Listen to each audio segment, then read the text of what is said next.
കിങ്ങിണിക്കുട്ടൻ വട്ടിയൂർക്കാവിൽ 3ാം സ്ഥാനത്തേക്ക്.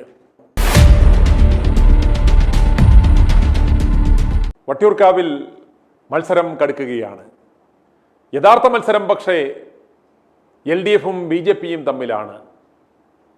ആ മണ്ഡലം പിടിച്ചെടുക്കുമെന്നും പറഞ്ഞ് വാശിയോടെ ഇറങ്ങിയ കെ മുരളീധരൻ്റെ നില വളരെ പരിതാപകരമായ അവസ്ഥയിലേക്കാണ്. നിലവിലെ സാഹചര്യത്തിൽ കെ മുരളീധരൻ്റെ ഒരു പൊസിഷൻ നിൽക്കുന്നത് 3ാം സ്ഥാനത്താണ്. കാരണം വാപോയ കോടാലിയാണ്. ഇയാളെ വിജയിപ്പിച്ചു വിട്ടാൽ ഇയാളുടെ ഈ അളിഞ്ഞ വർത്താനങ്ങൾ എന്നും മാധ്യമങ്ങളിൽ സഹിക്കേണ്ടി വരുമെന്ന് ഭയക്കുന്ന ജനങ്ങളാണ് കെ മുരളീധരനെ ഇത്തവണ പരാജയപ്പെടുത്തും എന്ന് ഉറച്ച് നിൽക്കുന്നത്. കാരണം വട്ടിയൂർക്കാവ് മണ്ഡലത്തിൽ വലിയ വികസന പ്രവർത്തനങ്ങളാണ് VK പ്രശാന്ത് കഴിഞ്ഞ വർഷങ്ങളിൽ നടത്തിയിട്ടുള്ളത്. അതുകൊണ്ട് തന്നെ വികസനമാണ് VK പ്രശാന്തിൻ്റെ പ്രധാനപ്പെട്ട പ്രചാരണ വിഷയം. മണ്ഡലത്തിൽ എവിടെ ചെന്നാലും അദ്ദേഹത്തിൻ്റെ പ്രവർത്തനങ്ങളെക്കുറിച്ചേ ജനങ്ങൾക്ക് പറയുവാനുള്ളൂ. അതുകൊണ്ട് തന്നെ കൃത്യമായി അദ്ദേഹം നടത്തിയ വികസന പ്രവർത്തനങ്ങൾ എണ്ണി പറഞ്ഞാണ് VK പ്രശാന്ത് വോട്ട് ചോദിക്കുന്നത്. അതുപോലെ തന്നെ ശ്രീലേഖയ്ക്ക് ആ മണ്ഡലത്തിൽ വലിയ ഒരു സ്വാധീനമുണ്ട്. അവിടെയുള്ള പ്രബലരായ ആ നായർ സമുദായാംഗങ്ങൾ ഇത്തവണ ശ്രീലേഖയെ സഹായിക്കുമെന്ന കാര്യത്തിൽ യാതൊരു സംശയവും വേണ്ട. സമീപവാസിയായ ശ്രീലേഖയ്ക്ക് അവിടെ വളരെ വലിയ ഒരു പിന്തുണയാണ് ജനങ്ങളുടെ ഭാഗത്തു നിന്നും ലഭിക്കുന്നത്. വട്ടിയൂർക്കാവ് നമുക്കറിയാം 2016 മുതൽ വളരെ ശ്രദ്ധേയമായൊരു മണ്ഡലമാണ്. BJPയോടെ 2ാം സ്ഥാനത്താണ്. ഇക്കഴിഞ്ഞ കോർപ്പറേഷൻ തെരഞ്ഞെടുപ്പിലും വലിയ വിജയം അവർ ഈ മേഖലകളിൽ ഉണ്ടാക്കി. അതുകൊണ്ട് തന്നെ VK പ്രശാന്ത് ആയിരിക്കുമോ അതോ ശ്രീലേഖയായിരിക്കുമോ വിജയിയാകുക എന്നത് നമുക്കിപ്പോഴും പ്രവചനാതീതമാണ്. അത്രയ്ക്ക് ടൈറ്റ് കോമ്പറ്റീഷനാണ് ഇവർ തമ്മിൽ നടക്കുന്നത്. പക്ഷേ കെ മുരളീധരനെ സംബന്ധിച്ചിടത്തോളം വളരെയേറെ പുറകിലാണ്. 10,000 വോട്ടിൻ്റെ കുറവിനെങ്കിലുമായിരിക്കും കെ മുരളീധരൻ 1ാം സ്ഥാനത്ത് വരുന്ന സ്ഥാനാർത്ഥിയേക്കാൾ പിന്തള്ളപ്പെടുന്നത് എന്നാണ് നമുക്ക് മനസ്സിലാക്കുവാൻ സാധിക്കുന്നത്. അപകടം മണത്ത കെ മുരളീധരൻ ഇപ്പോഴേ ആൻറ്റിസിപ്പേറ്ററി ബെയിൽ എടുത്തു തുടങ്ങി. വട്ടിയൂർക്കാവിൽ ഡീലുണ്ടെന്നാണ് ഇദ്ദേഹം പറയുന്നത്. വട്ടിയൂർക്കാവിലുള്ള ജനങ്ങളെ അവിശ്വസിക്കുന്ന, അതല്ലെങ്കിൽ ആരുടെയെങ്കിലും ഡീലിന് വശംവദരാകുന്ന ഒരു വോട്ടർമാരാണ് വട്ടിയൂർക്കാവിലെ ജനങ്ങൾ എന്ന് ഇദ്ദേഹം പറയുകയാണ്.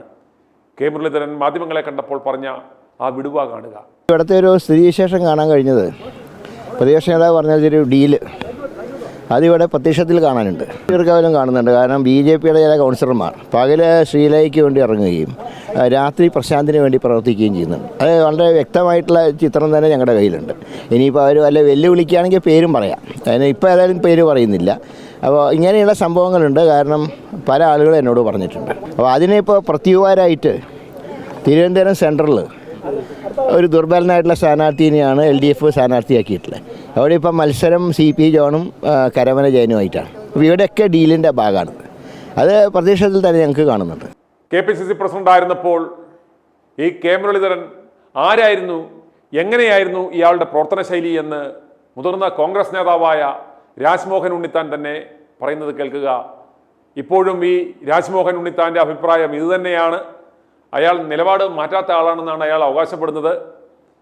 വട്ടിയൂർക്കാവിലെ ജനങ്ങൾ തീരുമാനിക്കുക, ഇതുപോലെ ഒരു ആഭാസനെ വേണോ നിങ്ങളുടെ MLA ആയിട്ട് എന്ന് ജനങ്ങൾ തീരുമാനിക്കുക.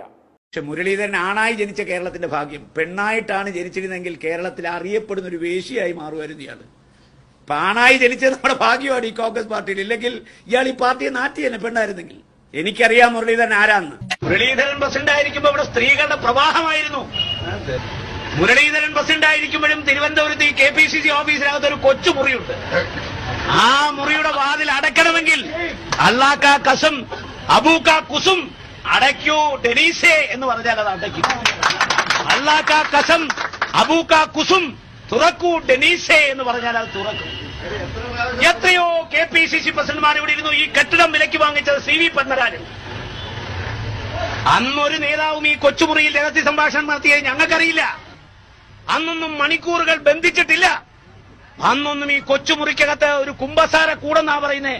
അതിനകത്ത് ഒരു രഹസ്യ സംഭാഷണവും നടത്താൻ ആണായാലും പെണ്ണായാലും പത്മരാജൻ അടക്കം തെന്നലെ അടക്കം ശ്രീ വയലാർ അടക്കമുള്ള ഒരു KPCC പ്രസിഡന്റുമാരും തയ്യാറായിട്ടില്ല.